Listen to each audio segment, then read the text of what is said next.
আসছে এই বাংলাদেশের মর্যাদার প্রতীক জাতীয় সংসদ ভবনের সামনে থেকে।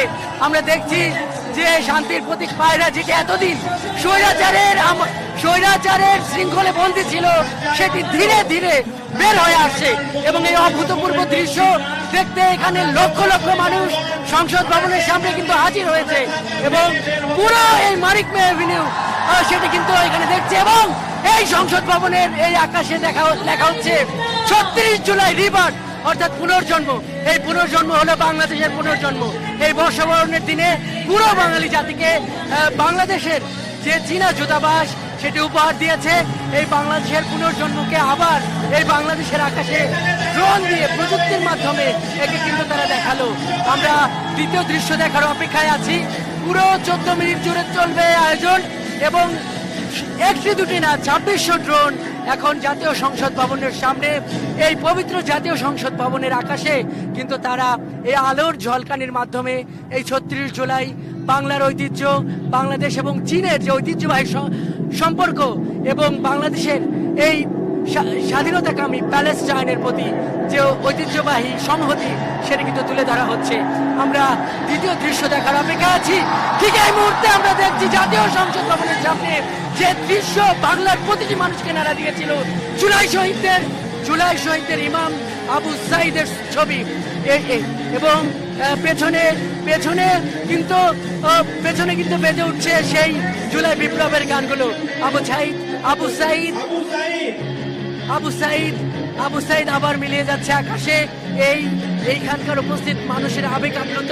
জানেন যে বাংলাদেশ গেল 15 থেকে 16টি বছরের যে স্বৈরাচারী আমল, যেই স্বৈরাচারী আমলকে একদম ধুলোয় মিশিয়ে দেওয়ার ক্ষেত্রে যে ইমামের ভূমিকা পালন করেছে, যিনি নেতার ভূমিকা পালন করেছে, যেই আবু সাইদকে দেখে দেশের প্রতিটি শিক্ষার্থী আর কেউ ঘরে থাকতে পারেনি।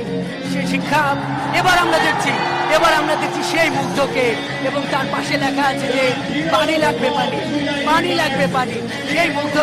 সেই মুগ্ধকে আবার আরো একবার দেখছে এই বাংলার মানুষ, দেখছে বর্ষবরণের দিনে।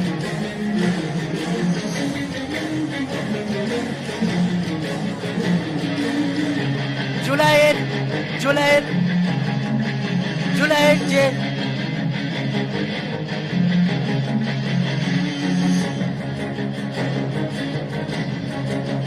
পেছনে জুলাইয়ের সুর পরিচালিত হচ্ছে, যে সুরগুলো যে বিদ্রোহের কবি নজরুলের যে সুর প্রতিটি ছাত্র জনতার মনে আগুনের স্ফুলিঙ্গ তৈরি করেছিল, দ্রোহের আগুন জ্বলেছিল, সেই মিউজিক কিন্তু তৈরি হচ্ছে। আমরা এইমাত্র দেখলাম নারী জাগরণের প্রতীক। এই জুলাই আন্দোলনের নেতৃত্ব দিয়েছিল নারীরা। এখানে কিন্তু বেজে উঠছে আকাশের মতো বাধাহীন মরু সঞ্চার বেদুইন। এই এক অভূতপূর্ব দৃশ্যের সাক্ষী হচ্ছে এই জাতীয় সংসদ ভবন এবং এর সাক্ষী হচ্ছে লক্ষ মানুষ। আজ এই বাংলাদেশ, এই জাতীয় সংসদ ভবন, এই মানিক মে এভিনিউ নতুন এক ক্ষণের সেই আবার তার জুলাইয়ের একটা খণ্ড রচনা হচ্ছে। জুলাইয়ের যে ঐতিহাসিক চরিত্রগুলো মানুষকে একটি স্বাধীনতা এনেছিল, বাংলাদেশের পুনর্জন্ম ঘটিয়েছিল, সেই দৃশ্যগুলো আবার মানুষের সামনে কিন্তু এখানে আবার চিত্রিত হচ্ছে। এবং মানুষ কিন্তু যার পরনায় মানুষ আবেগ আপ্লুত।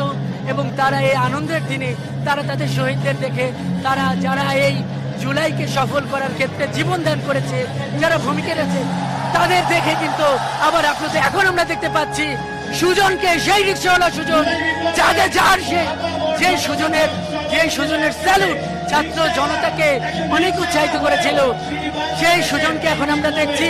এবং এরপর আমরা কাকে দেখবো সেই দৃশ্যের জন্য কিন্তু আমরা অপেক্ষায় আছি। চীন বাংলাদেশের ঐতিহ্যবাহী বন্ধু, সেই চীন দূতাবাস, সেই চায়না দূতাবাস এই বাংলাদেশের জনগণের জন্য এই পয়লা বৈশাখের উপহার স্বরূপ এটি করেছে। জানিয়ে রাখি, চীনার অনেক একটা কলাকুশলী দল এখানে আছেন এবং এই যে ড্রোনের যে আলোর খেলা, সেটিতে এখানে প্রায় ২৬০০ ড্রোন আছে।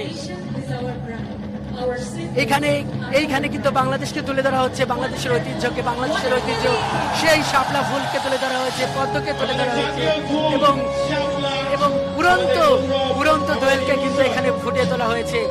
যেই মানুষের মর্যাদার প্রতি 1971-এর যে মহান মুক্তিযুদ্ধে যে স্বাধিকারের জন্য যেই মানুষ এই বাংলাদেশকে মুক্ত করেছিল পাকিস্তানি হানাদারদের হাত থেকে এবং একটি স্বাধীন দেশে তার ঠিক 50 বছর পর যখন একটি স্বৈরাচার এই স্বাধীন দেশের স্বাধীন মানুষের ওপর এই রাষ্ট্রীয় বুলেট ব্যবহার করে আবার একটি স্বৈরাচারী শাসন এখানে কায়েম করেছিল, সেই স্বৈরাচারী কায়েমের জন্য আবার কিন্তু 24-এর গণঅভ্যুত্থান 71-এর উত্তরাধিকাররা কিন্তু এখানে ঘটিয়েছে এবং সেই যাবতীয় ইতিহাস আজ এই পয়লা বৈশাখের দিনে বর্ষবরণের দিনে কিন্তু আজকে এখানে উপস্থাপন করা হচ্ছে।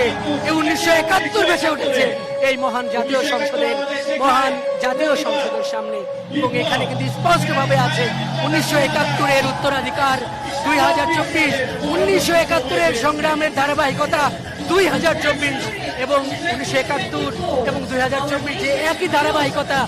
এই 1971 শিখিয়েছে যে স্বৈরাচার বাংলাদেশের মাটিতে কখনো অক্ষুণ্ণ থাকবে না, স্বৈরাচার বিদায় নিয়েছে এবং ভবিষ্যতেও আর কেউ স্বৈরাচার হতে পারবে না। এই যাবতীয় দৃশ্য এখানে লাখ লাখ মানুষ দেখছে, উন্মুখ হয়ে দেখছে।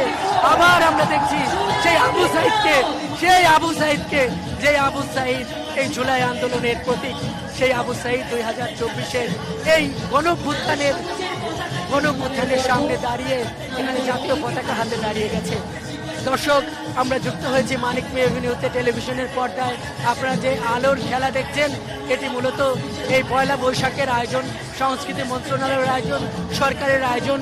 আজকের এই বর্ষবরণ এই এখানে মানিক মে এভিনিউতে আয়োজন শুরু হয়েছে দুপুর থেকেই, গান হয়েছে, সুর হয়েছে এবং নানান এই কনসার্টের মধ্যে এই জুলাইয়ের এই উপহার, এই যে চিত্র আঁকা, এটি সরকারের বিশেষ আয়োজনের মধ্যে ছিল। এটি আগে থেকেই একটি ঘোষণা ছিল, সেই ঘোষণার কিন্তু বাস্তবায়ন এখন আমরা দেখছি এবং আমরা দেখছি যে এই জাতীয় সংসদ ভবনের সামনে এই বাংলাদেশের